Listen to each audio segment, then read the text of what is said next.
Shalom saudara yang dikasihi Tuhan Yesus. Selamat pagi dan salam sejahtera bagi saudara semua. Saya menyapa bagi saudara yang ada di Indonesia dari Sabang sampai Merauke, bagi yang di kota maupun yang di desa, dan saudara yang ada di Malaysia, di Sabah, di Sarawak, di Kuala Lumpur. Senang sekali kembali menjumpai saudara pada pagi hari ini. Kiranya damai sejahtera dan sukacita Roh Kudus melimpah dalam hati dan kehidupan saudara semua. Dan kiranya saudara semua dalam keadaan sehat selalu.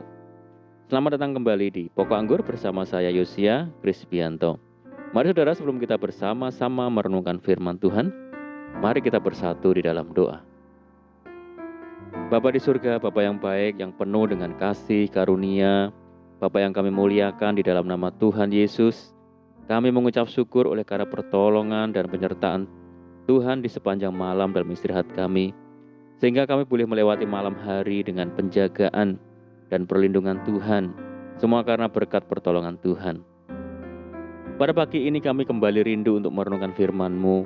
Berbicaralah kepada kami ya Tuhan, urapi kami dan jamah hati kami, sehingga kami dapat memahami maksud firman Tuhan. Terima kasih Tuhan, kami siap merenungkan firman-Mu hanya di dalam nama Tuhan Yesus kami berdoa. Amin.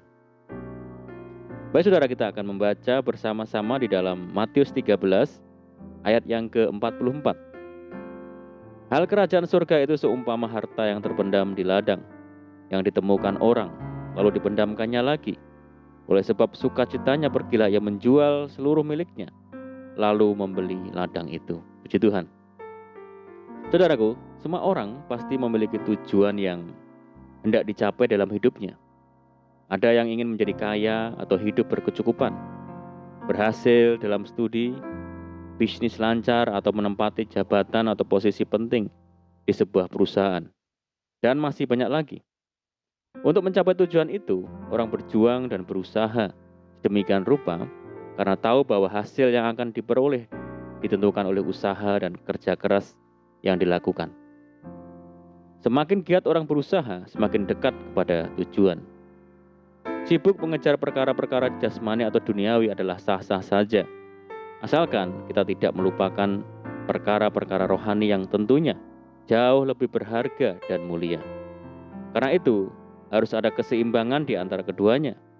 Jangan sampai kita hanya bersemangat untuk mencari harta, kekayaan duniawi yang hanya berlaku untuk kelangsungan hidup di dunia yang sifatnya sementara saja, sedangkan upaya untuk mencari perkara rohani, kita tidak punya semangat untuk melakukannya. Firman Tuhan sudah memperingatkan, tetapi carilah dahulu kerajaan Allah dan kebenarannya, maka semuanya itu akan ditambahkan kepadamu. Saudaraku, kerajaan Allah dan kebenarannya merupakan harta yang tak ternilai harganya, yang patut diingini melebihi segala sesuatu yang ada di dunia ini. Kerajaan Allah dan kebenarannya hanya dapat kita peroleh jika kita mau membayar harga, yaitu mengorbankan segala sesuatu yang dapat menghalangi kita untuk memilikinya. Di dalam ayat Nats, Tuhan Yesus berkata melalui perumpamaan ini, hal kerajaan surga itu seumpama harta yang terpendam di ladang, yang ditemukan orang lalu dipendamkannya lagi. Oleh sebab sukacitanya pergilah ia menjual seluruh miliknya, lalu membeli ladang itu. Kata menjual seluruh miliknya berarti mengalihkan perhatian dengan segenap hati dari segala perkara yang lain. Fokus dan memusatkan seluruh hidup pada harta yang terpendam, yaitu kerajaan Allah. Dari perumpamaan itu kita bisa mempelajari bahwa harta yang tidak ternilai harganya adalah kerajaan Allah. Oleh karena itu, kita harus memiliki fokus terhadapnya.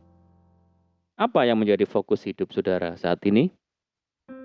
Saudara, harta yang terpendam atau kerajaan Allah dan kebenarannya adalah berbicara tentang takut akan Tuhan dan hikmat dari Tuhan untuk mengenal Dia lebih lagi. Untuk memperoleh harta kekayaan yang sifatnya fana, kita rela bekerja membanting tulang siang dan malam.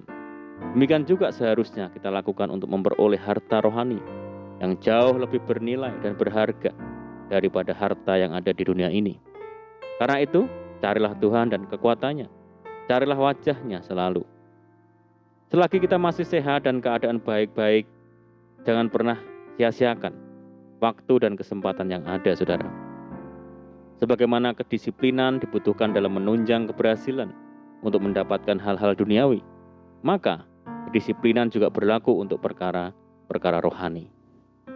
Perumpamaan kerajaan surga seperti harta yang terpendam bermakna bahwa tidak semua orang menyadari akan keberadaan kerajaan surga tersebut.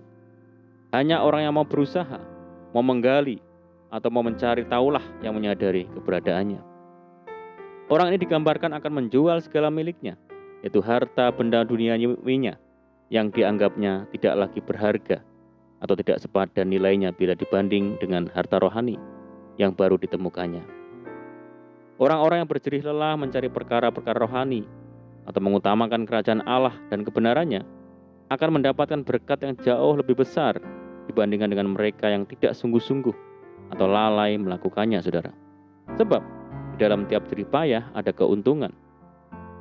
Karena itu, saudara, mari kita bangun kedisiplinan untuk mencari Tuhan dan membangun persekutuan dengan Tuhan.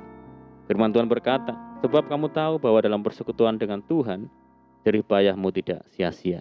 Saudaraku, mari dalam hidup ini kita fokuskan diri kita untuk mencari perkara-perkara rohani. Seperti seorang atlet yang berlari dan fokus sampai finish dan memperoleh hadiah.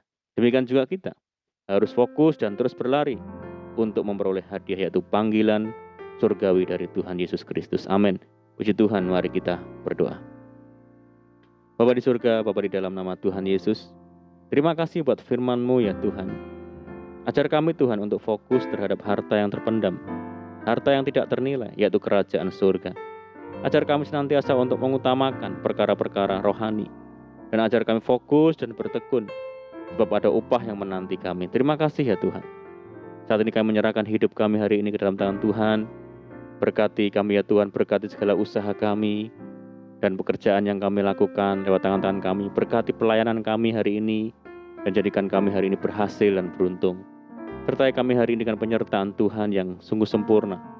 Dan mohon petunjuk Tuhan sehingga kami hidup sejalan dan seturut dengan segala kehendak Tuhan. Limpahi kami dengan sukacita dan damai sejahtera hari ini ya Tuhan. Dan jauhkan kami dari segala sakit, penyakit, dan malapetaka.